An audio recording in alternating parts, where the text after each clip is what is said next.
Good evening.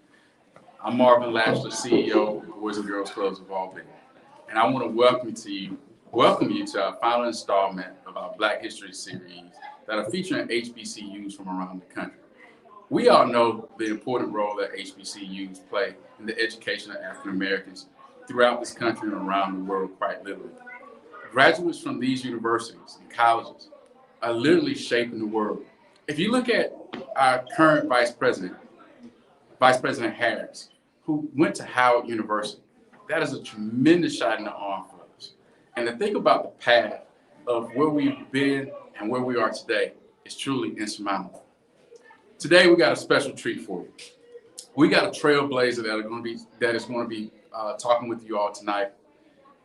When I say trailblazer, he is an outstanding individual with a history of breaking down barriers and finding success when there was no success for others who looked like him. First of all, he's the longest serving athletic director in the NC2A D1 level. He's also the first African American to ever chair the rules committee for the NC2A's baseball committee. He's a graduate of the college that we're focusing on tonight. He's a TV personality and now has the role of vice president of institutional athletics for the world-renowned Bethune-Cookman University in Daytona Beach College. Now, in Daytona Beach, Florida, I'm sorry. This particular institution was really founded by one woman with $1.15 and 5 students. And look at what it is today, a premier institution of higher education that has transformed the world and transformed the lives of countless. Without further ado, I'm going to introduce you to Vice President Lynn Thompson of Bethune-Cookman. He's going to come on and interact with some of you and answer your questions that you may have about that prestigious university down in Daytona Beach, Florida. Most of you know it either for the Daytona 500 or spring break weekend. That's what I knew it for. But there's an institution there that is changing the world. So without further ado, I'm going to bring up Akia Robinson, one of our Youth of the Year candidates, who will ask our first question of Mr. Thompson. So Akia, come on up.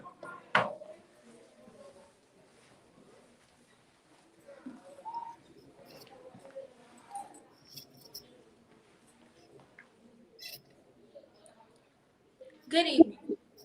Vice President Thompson, with me being an academic scholar and having a 3.7 GPA and achieving my expectations throughout my academic career, how can I one day become a presidential scholar at Bethune-Cookman?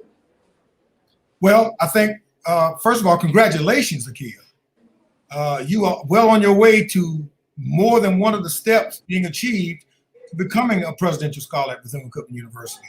Your GPA, your ability to tell your story are two of the most important steps to earning a presidential scholarship. And it depends on what you want to do, what you want to be, and how passionate you are about becoming that. So let me ask you a couple of questions. What is your goal? What do you want to be? What's your goal? To become a registered nurse. A registered nurse. I just got through having lunch with the dean of our School of Nursing about an hour ago. And do you realize that in the nursing field, they cannot find enough nurses right now? And the salary is out of this world. And do you realize that they are also offering what we call signing bonuses? You hear that in pro sports a lot, where they would sign a contract and get a signing bonus. And they are also paying off student loans. So for you to have a 3.7 GPA, knowing already what you want to be and being in a position to state your case, you are already ahead of the game. And I'm quite sure that if you were to get in touch with Dr. Sandra Tucker, who's the Dean of the School of Nursing at Bethune-Cookman University, she would find you as attractive as I do. Yes, sir. Thank you. And now I will turn it over to Ms. King. Okay. Good evening. Hello. My first question for you is, what are some of the qualities that Bethune-Cookman looks for in applicants? Well, the first thing we're looking for is a young student, and we take students who are young at heart also. That's another way of saying old. Okay. We want people who want to be lifelong learners, who are, and you heard me use the term passionate, who are really diligent and are also committed to what we call service. Okay, our motto is enter to learn, depart to serve. And when you walk through the historic gates of Bethune-Cookman University, we want you to be inquisitive. We want you to have a thirst for learning, but we also want you to also be concerned about two things: that you are there to represent your family and your institution. We are looking for young men and women of destiny with a great deal of integrity, with passion, who are committed to service. And if you put that combination together, I think that you'll find at the end of your matriculation at Bethune-Cookman University, you'll have your choice of opportunities either for post education opportunities for professional degrees that you can seek in graduate school, professional studies, or you'll have your choice of job opportunities, and you'll need some help helping you decide which opportunity will be best for you, Ms. King. Thank you. You're welcome. Now I need to go over to Ms. Who?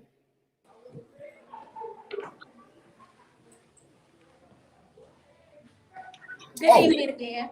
Okay. Vice President Thompson, with me being an African-American Black female, how does Bethune-Cookman organizations and students contribute to our Black history today? Bethune-Cookman is Black history. Not just in February, but every month and every day of every month. Bethune-Cookman University is the only school in the world founded by a Black woman. Dr. Mary McLeod Bethune didn't have anything when she came here. And do you realize this woman was brought here by the Spirit of God Almighty to serve a need? Back in the early 1900s, they were building a railroad through Daytona Beach called the Florida East Coast Railroad. And former slaves and Seminole Indians were providing the labor. And there were young girls in this area who were not receiving an education. And so she decided to come down and start a school to provide an education for young Black girls. And she didn't have a dime. All she had was $1.50, 5 little girls, and faith in God. Okay? And what she did was she raised enough money to buy a patch of land that was then the old city dump in Daytona Beach, Florida. Can you imagine that? If the only piece of land that you could buy was the old city dump. And she took everybody else's trash and turned it into treasures. And what you see now is this great university that we call Bethune-Cookman University. That's Black history.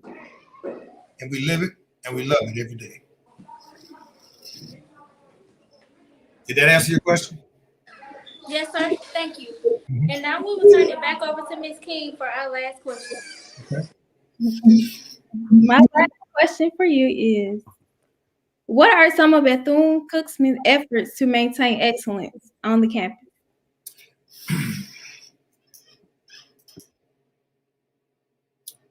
Well, that is a tough question for us because everything we do is in essence an effort to maintain academic excellence and excellence in everything we do.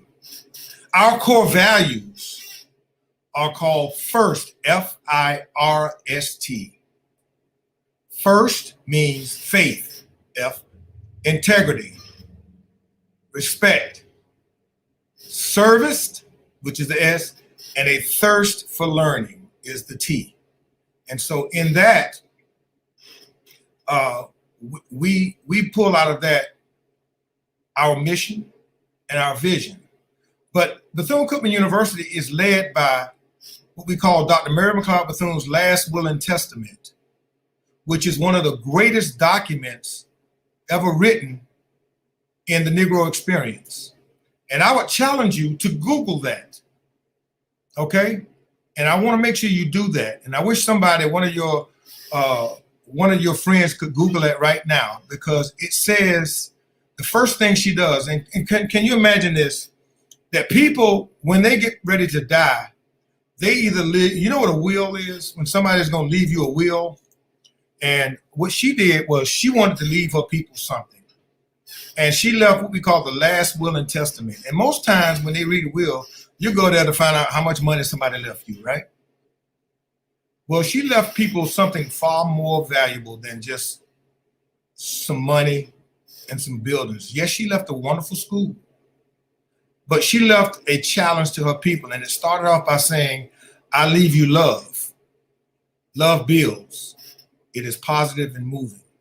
And she left so many other things. She left a responsibility. She left a thirst for education, you know, because education is what we call the prime need of the hour. But the last thing she left all of us was a responsibility to our young people, because youth will take over the future leadership of our world.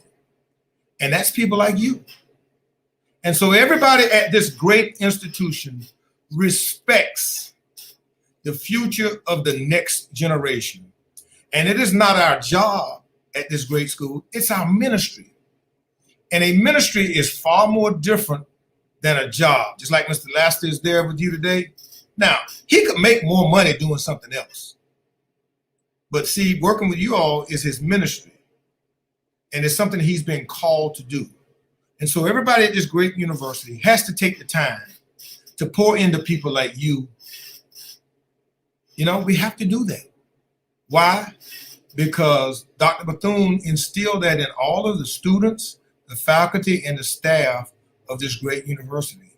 And it left us something that we believe in. And every graduate of Bethune-Cookman University, every faculty member, every student knows the last will and testament. It's almost as important to us as lift every voice and sing. It's that valuable to us. And so when you graduate from this school, when people say Dr. Bethune's last will and testament, they know what it means and they know how valuable it is to our lives. And if you were to come to this great university, and even after your freshman year, one of the first courses you would take on this campus is the life of Mary McLeod Bethune, because it tells you why the school was built, why you have to serve your community, why it's important for you as a Black woman to live in the life of Dr. Bethune. And I guarantee you would go back to Albany as a much more powerful sister and change somebody's life. Thank you so much. That was so powerful. Now I'll turn it back over to Mr. Simmons. Well, actually, you're turning it back over to Mr. Marvin. So I got a few questions, Mr. Thompson, that I just want to ask. As I said in your introduction that you're a graduate of the great BCU, you know, what led you to want to attend BCU? What was it about the campus? And what are some of your fondest memories from your days at the university? That's a good question. I was born and raised in Daytona Beach. And I was fortunate enough to be an athlete that was recruited by a lot of schools. And I never considered Bethune-Cookman because I took it for granted. Much like a lot of other kids would take, say, Albany State. Kids in Albany will want to go away from Albany sometimes. You know, they say, well, I want to get away from home. I pass by here all the time. I'm on the campus, and I take it for granted. I know it too well. It's too close to me. The people know me, and I want to go somewhere where nobody knows me. I want to create my own identity.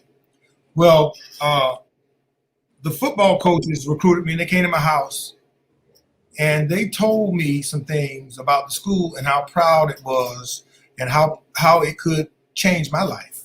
And they told it to me in a way that I never really understood. You know, and my mother and father had gone to school at Bethune-Cookman. And when I sat down and thought about it, it was the best decision I could have made. And as an athlete, my parents could get an opportunity to watch me play, you know, and it was the best decision in my life. Going to an HBCU was a phenomenal decision for me. And HBCU provides you a learning experience amongst people who look like you, where you can touch and be touched by even the highest levels of the leadership, from the president to the chairman of the board. You know, it is important for students, and I tell this to all the kids we recruit, it is important for you to have as much impact on the school as it will on you. And so if you know, some kids go to major universities and then nobody never knows who they are. And you know, the schools are big as the town. But so if you want to have impact on somebody or something, make sure that you strategically make those decisions. And so for me, growing up in a town, walking on the campus, being a name and not a number was important to me. And now I still, even as the vice president of intercollegiate athletics, I still have fond memories, and people know me from my days as an athlete and as a student, not only as the VP for athletics. Wow. Throughout your conversation tonight with our young people, you talked about service. Service is one of the things that we try to instill in all of our members here. We're focused on academic success, making sure that young people are making adequate grade progression towards graduating high school on time, prepared to go to college, vocational school, the military, or the world of work. The second thing we focus on is good character and citizenship. We want our young people to be ambassadors and leaders that will transform the world and really lead out in meeting the challenges of the 21st century. And lastly, we focus on healthy lifestyles. We want our young people to live and adopt healthy lifestyles, but also develop those resiliency skills that will enable them to resist some of those things that may hinder them from reaching their full potential, like drugs, premarital sex, alcohol, and things like that. So service is really big for us. And in fact, last year, our young people completed almost 20,000 hours of community service, which had an economic impact of $500,000 here in Albany. Sometimes they don't see the connection when people are talking about going to college, especially HBCUs. So Akia talked about her GPA. I'm sure that is one of the criteria that BCU looks at. But how important is service and giving back to BCU? Let me tell you how important it is. If there are 2 presidential scholarships available, and Akia has a 3.7, and another kid, say from Cleveland, Ohio, has a 3.7, and it boils down to the intangibles and other things of value, then they're going to drill down to community service. And if she is able to illustrate in writing what she's done to the Boys and Girls Club of Albany and how she was able to contribute to over $500,000 in economic impact through community service, that has significant value on her scholarship application. Why? Because people want to invest in people who invest in others. You know, I mean, it is a cycle. It's called return on investment. And when I'm sure you've taught them about economics, building credit, things like that, integrity, your word, great character, people in the workplace want to invest in something that will make a return on their investment. And that is something, do you realize that for those who are high school seniors now, in 5 years, they will become professionals in something. If it's in nursing, if it's in criminal justice, just 5 years. And those 5 years, and you know that, will be over like that in 5 years. And the clock is ticking already. There are people already, we have accepted already at Bethune-Cookman 3,000 applicants for next fall already. Wow. So for those seniors who are saying, well, I'll get around to submitting my application, institutions around the globe have already begun to accept next year's freshman class. And the scholarship applications are already being scrutinized. And so for what you are doing now, I would be willing to bet you that there are not a ton of boys and girls clubs between Daytona Beach, Albany, or Miami and Albany, or New York City and Albany that are doing what you are doing right now. So, Akia, Ms. King, y'all got a head start on everybody else. Now what you simply have to do is complete the application, submit it, and put everything you've done in that document. And I guarantee you, somebody is going to invest in it. Absolutely. So we talk about this all the time. And so I told you earlier that we historically, we take our young people, our juniors and seniors, on a multi-day, multi-state college campus tour where we not only visit PWIs, but HBCUs and technical colleges as well. So our young people have sojourned to the AU Center and Claflin in South Carolina. We've been over to Alabama. Let me tell you this. You said Claflin? Yes. Okay. 5 minutes ago, before I came on the air with you, President Dwan Womack, who was my frat brother and close friend, who used to be the vice president here, just walked out of my office. Is that right? Right. And great university. All right. So I'm going to ask you, what frat was that? Okay. Kappa Alpha Psi Fraternity Incorporated. Unfortunately, I'm sorry to hear that. Right year, wrong colors, but we'll talk about that a little bit. That's all right. The only difference is a handshake and a hymn, man. That's all right. So let's talk about that. So we go on these different. We've been to Tuskegee. Obviously, we've been to Albany State, Fort Valley. We've been to University of Central Florida. We've been to Emory and some other schools, giving them that broad swath of what the college experience can be like. In your own words, what is the HBCU difference? And what is the difference between, let's say, a Tuskegee or Albany State and Bethune-Cookman? What is that BCU difference? Why would I want to come to BCU?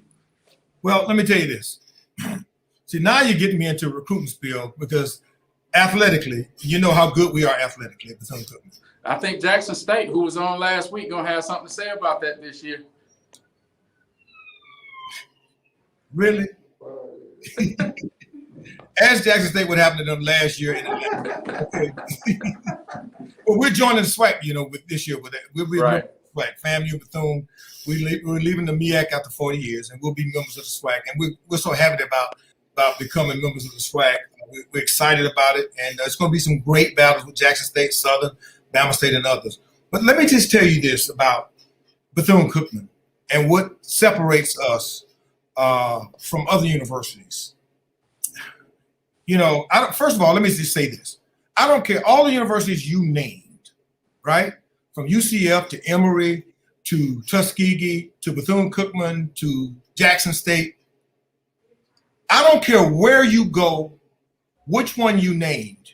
When you break them all down, institutions of higher education are only made out of two things: buildings and people. That's it. At the end of the day, they're all nothing but buildings and people. Am I right? Absolutely. Don't ever let the buildings sway you into making a great decision. It's the people in those buildings who will transform your life. It's the people who are committed to a lifelong journey of educating young people. You heard me say that the people at Bethune-Cookman University, much like yourself, take this not only as a job, it is our ministry.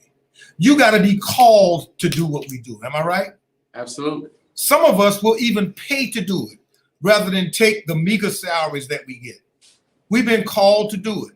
And there are so many people who go through life not walking in their calling, and they struggle through life. Many of us at Bethune-Cookman have found our callings. And Bethune-Cookman is a place where you see that what we call staff and academic continuity, where people have been called to this place and do a great job and find their purpose in life of educating young people. Now, the difference is once you find that purpose, you're committed to it, and you are part of a place that provides resources and resource people to help you to transform somebody's life. That's the difference. Be it if you're in STEM or if you're in, let's say, mass communications, regardless of what field of academic endeavors you choose to pursue, I would guarantee you that here you find people who find this to be their life ministry to lead you into a transformative experience. That's the difference. I'm not saying that no other institution has that. I'm telling you that across the board at Bethune-Cookman, that is what you'll find. And the difference between other institutions, when you say it's only buildings and people, it's the people who make the difference. Absolutely. I know I got some teens out there. They're, we're planning to send some students to you. Obviously, we got some great alumni from your illustrious university who are doing some prominent things here in Albany. One, our associate superintendent of schools, Mr. Rodney Bullard, is a. I know him well. He was a great baseball player for us. Oh, yeah. But, you're talking about 17, 18, 19-year-old young people who are just getting into their prime. They want, maybe their first time away from home. What does Daytona have to offer outside of BCU that could be an exposure opportunity for our young people? So what is it like off campus and on campus? Well, first of all, Daytona is located, the campus is located 1 mile from the world's most famous beach. You've been here for BCR, so you probably got in trouble. Let's be honest about it. You just close your eyes and think back when, because that beach is absolutely wonderful. Daytona Beach is centrally located in Central Florida. You're 45 minutes from Orlando. You're 85 minutes from Jacksonville. You're 4 hours from Miami, 2.5 hours from Tampa. You can get where you want to get. But most importantly, everybody else seems to understand that they can get to Daytona when they want to get to Daytona. And so it changes during the course of the year. Here's what I mean it changes. We got Bike Week twice a year, where all the black bikers from all over America come to Daytona twice a year. Then you got spring break still happening, where you got spring breakers from almost every college around come to Daytona Beach. You got Speed Weeks. Now, do you realize that Speed Weeks is now becoming as popular amongst young black people as it is amongst everybody else? And then you've got the weather. And so Daytona Beach is a town that is very safe. It is still family oriented, but it is also a place that's conducive for learning. And you can also focus on having a good time, but also focus on your academic pursuits at the same time. So it gives you a combination of other things that allows you to really focus on your prime reason for being in college. But it allows you also to have a great time as a student. We want college students to also enjoy their college careers socially, academically, and it also civically in terms of providing mentorship and career opportunities. And Daytona Beach allows us the opportunity to do all of that. All right. One final question. I'm going to give you some of your evening back. I got young people that are interested in going to BCU and experiencing all that you have to offer academically, socially, civically. Where do I find more information? Where can I go to see? What do I need to do? Who do I need to contact? What is the process? And when do I need to start making that application to get right there? Now, as a matter of fact, what I will do is I'll get Billy DeJust, Malik DeJust, and I'm honored to talk to you. But you really should have had Billy DeJust, who is our director of enrollment management, on tonight, because he would have given you all the information. We've got so many digital and social channels that you can take advantage of that reach out to the students from your area. I mean, we've got so many channels. We've got, oh my God, Instagram. We've got every kind of social and digital platform known to man, reaching out to every student, and I can make sure you get access to that. We've got our bcuathletics.com website. We've got, oh my God, let's see. We've got Facebook accounts. We got everything. I just sent you a listing of all of our video assets that we produced that you can share with your team. I just emailed it to you a little while ago. So we're gonna share all those things on our Instagram and Facebook pages. So if you're interested in seeing that, we're gonna definitely have links to all those things on our pages so that you can have access to it. Yeah. And I think it's important that you do that. But more importantly, you got my email address. Absolutely. So, hey, hit me up. I'll be more than happy, and share my email with all your kids. If I can be the link to get them to the right digital platform for them to find out any and everything about Bethune-Cookman University, then I'm doing my job. Thank you so much.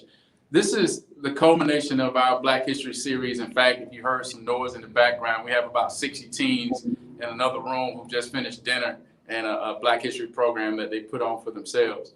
But Black History Month is obviously important for a number of reasons, has and always will be. And I'm a strong advocate that you can never compress our great contributions to the world in 28 or 29 days. Right. But what I want to say, I came on, I gave you a rousing introduction about you being a trailblazer, which you truly are. And if you don't know who he is, go on BCU's website, look him up, read his bio, very impressive.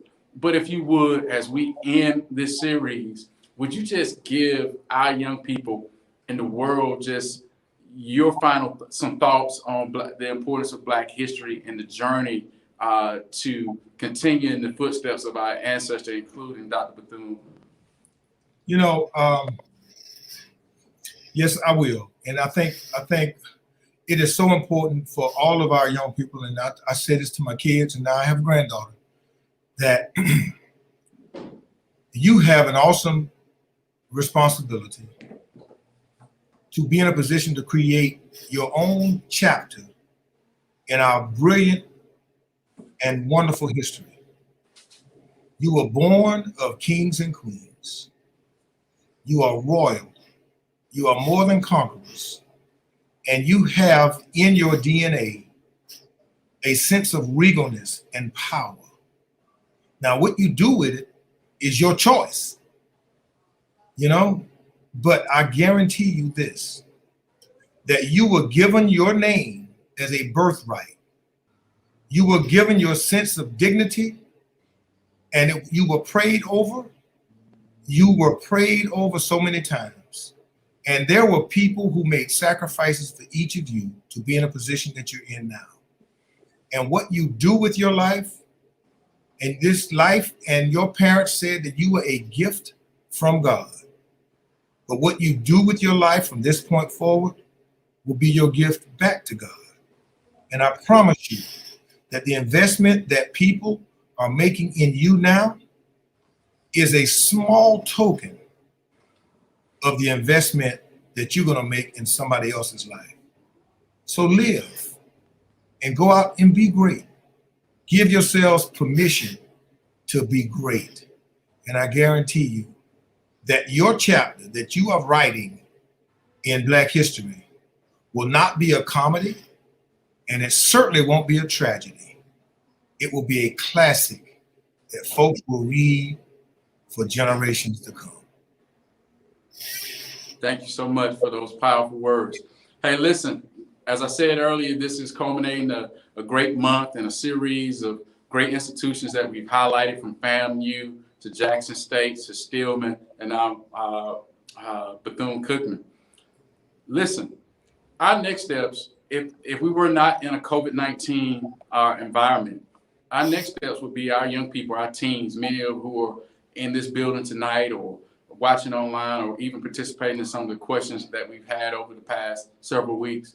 We'll be starting the process of planning their college tour. I'm hopeful if we continue to mask up, and trust me, we're social distancing in this room, and I have my mask in my pocket right here. If we mask up, wash our hands and that kind of thing, we can go back to life as we once knew it. Yeah. And I'm so looking forward to that day, because I look forward to every year boarding that bus and taking our young people on experiences that many of them have never seen before. I always tell a story about a young man who was a member of our club who had been accepted into Morehouse College, lived in Albany, Georgia his entire life, but had never been to Atlanta. We not only took him to Atlanta to visit Morehouse College, but he also met with the president of Morehouse College. Wow. And we give them 5-star experiences. We don't stay in hotels that have the word motel or hotel in the name or even a number. And we also make sure that every night we have a 5-star dining experience. Because education, experience, and exposure are the 3 E's that Mr. Marvin will always preach. And the greatest of those 3 in my mind is exposure. We want to expose you to a world beyond Albany, Georgia, to expose you to the possibilities of what could and should be for you. You are destined for greatness. God didn't create no junk when he created you. He created you for greatness. And we want to make sure that, as Mr. Thompson said, that you are walking and living in that greatness. Whether you're at Albany State, Bethune-Cookman, the University of Georgia, Stanford, Duke, or wherever you may end up, walk in that greatness and understand that the world is your orchard. Yep. And anything and everything that you want, you can live and be it. I'm a living testimony of it. At 8 years old, I started coming to this facility that I'm standing in tonight. Some 35 years later, I'm the CEO of this organization and have served in that role for the past 5 years, close to 6 years. Never in my wildest dream as an 8-year-old that I think I would be back here. But because of this organization and one trip to Atlanta to see the Atlanta Braves play, opened my mind to the possibilities beyond my neighborhood. I've had the privilege, because of Boys and Girls Clubs of America and my local Boys and Girls Club invested in me, to visit 43 states, including Alaska and Hawaii. I've been to 3 foreign countries. I've been to the White House. I've met with dignitaries. I've seen Old Faithful erupt in Yellowstone National Park. I've been inside the White House. I've been on the top of the Space Needle in Seattle. I swam in the ocean and with Diamond Head in the background in Hawaii. I've been to Alaska and seen the Northern Lights. I've been to Japan and Tokyo and other places, but it's because of the exposure that the club gave me. And that's the exposure that I want you to see, that there's a world bigger out there. But it's going to start with education. We got to get that education. That's why we focus on academic success. And we also talk about experiences, those experiences of service, giving back. To whom much is given, much is required. That's so right. That's why we preach service. And you heard Mr. Thompson talk about the importance of service. And every one of these universities that we shared with you over the past 4 weeks have talked about the importance of service, giving back. So we're giving a lot. Now we're expecting you to give some back too. And then exposure to these different opportunities. So take this information, go forth and prosper. And I surely hope that some of you will end up at BCU. And then maybe you invite me down to spring break weekend, because it was all the rave when I was in college. We used to drive from Albany State to go down there. So thank you, Mr. Thompson, for all that you have and continue to do. And we'll share that information with you. And we wish you all the best. Stay safe and Godspeed. And you make sure you share those videos with them, okay? And if you guys need me, holler back, okay? We're going to do that. Hold on for a second. For 54 years, Boys and Girls Clubs of Albany has provided safe places for young people to learn and to grow, all while having fun. At a Boys and Girls Club, great futures begin each and every day. Clubs offer programs that address today's most pressing youth issues and interests, teaching young people the skills they need to succeed in life. Boys and Girls Club take members from the clubhouse to the White House, from the games room to the corporate boardroom, from the arts and crafts room to Carnegie Hall. Clubs are truly magical and provide all young people with a place to become a ballerina, an astronaut, an all-star athlete, or even president of the United States. If kids can dream it, Boys and Girls Club can help them become it. Rosa and I thank you for your support in ensuring that every child and teen has a safe, positive place to go, where they are surrounded by caring professionals who believe in them and who provide each with opportunities to become the person they want to be and to achieve a great future.